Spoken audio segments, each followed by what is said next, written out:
Hello, my name is Matt Jordan, and I've been coming to Brazil for well over 10 years, but I've been living here for now just over 4. And today I'm going to be giving sections of a class that I teach called Doing Business in Brazil. And I'll talk about the past, present, and future of Brazil's economy. Currently, I'm a real estate agent and a business professor, and I got my education at Thunderbird University. I got an international MBA. So more about the class. This class, it's a 2-hour overview of these topics, the past, present, and future of Brazil. And it's done online. Now this class, it's good for one person, but even up to 10. And I like to do it on Google Hangouts and or Skype. That depends on you. So this class really, it's designed for people that are learning Portuguese and coming to Brazil, but they want to learn more about Brazil's economy. It's perfect for this demographic. So let's get started.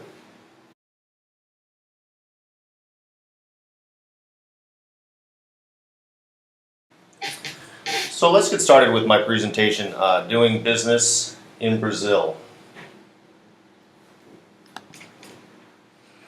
All right, I've got several objectives in this presentation. The first one is giving an overview of Brazil's economic history.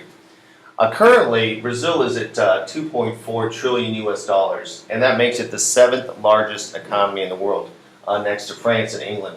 Well, what I'll do is I'm going to start back in 1500 and come all the way to the present day.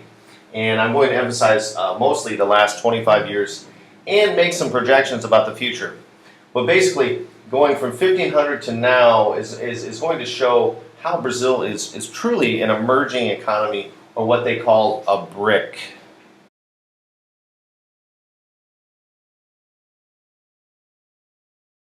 Okay, going on with Objective 2, we're going to look at the key economic sectors and the products within those sectors. Historically, up until the end of the 19th century, sugarcane was a huge cash crop here in Brazil. Then it shifted a little bit to gold and diamonds and other semi-precious stones. And then at about the turn of the 19th, 20th century, coffee became a very big cash crop, as did rubber in the Amazon, and everyone knows about the rubber boom there. Now in the 20th century, and with the Industrial Revolution, oil and gas became a very important commodity. And recently, within the last 30 to 40 years, Brazil has really developed its petrochemical industry. It's also a big player in the automotive industry and airplanes, manufacturing of airplanes as well as airplane parts. Tied into this is its strength in the electronics sector, and it is also a strong player in the pharmaceutical business.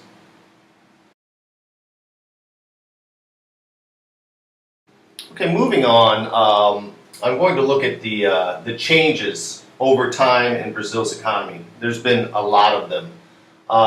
Brazil was basically, because of abolition and slavery, it ended in 1888.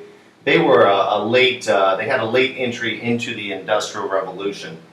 And then they were such a commodities-based economy that they had several booms and busts throughout the 19th, 20th century. But basically now, they've experienced some stability in the last 25 years, and this all started with Cardoso, and then continuing through Lula and Dilma. But recently we've had a very important election, and Dilma will have another 4 years, and we're expecting some future economic challenges for sustainable growth, and I will cover all of that in my presentation.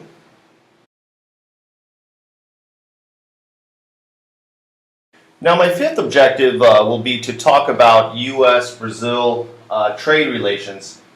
I will also talk about other important trading partners for Brazil. For example, China just recently became the #1 trading partner from Brazil, but the U.S. is a close second. In the last decade, for example, the United States, the trading relationship with Brazil has grown from 25 billion US dollars to 100 billion. That's a huge amount in only 10 years. And basically, this growth has been triggered by exports from the United States in the machinery sector, and Brazil is exporting lots of plastics. As I said, they're a big player in petrochemical, and plastics come from petrochemicals. But I'll go into the trade relationships that Brazil has with the U.S. as well as the rest of the world in much more detail.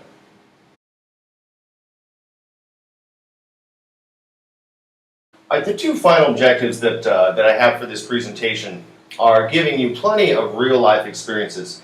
You know, I've been coming here to Brazil for over 10 years, and now I've lived here for over 4. So hopefully I can give you some real-life experiences that really help your experience when you come here, make you more successful. And then along the way and at the end, of course, I'm going to leave plenty of time for questions and answers. So please feel free to chime in at any point and ask me questions.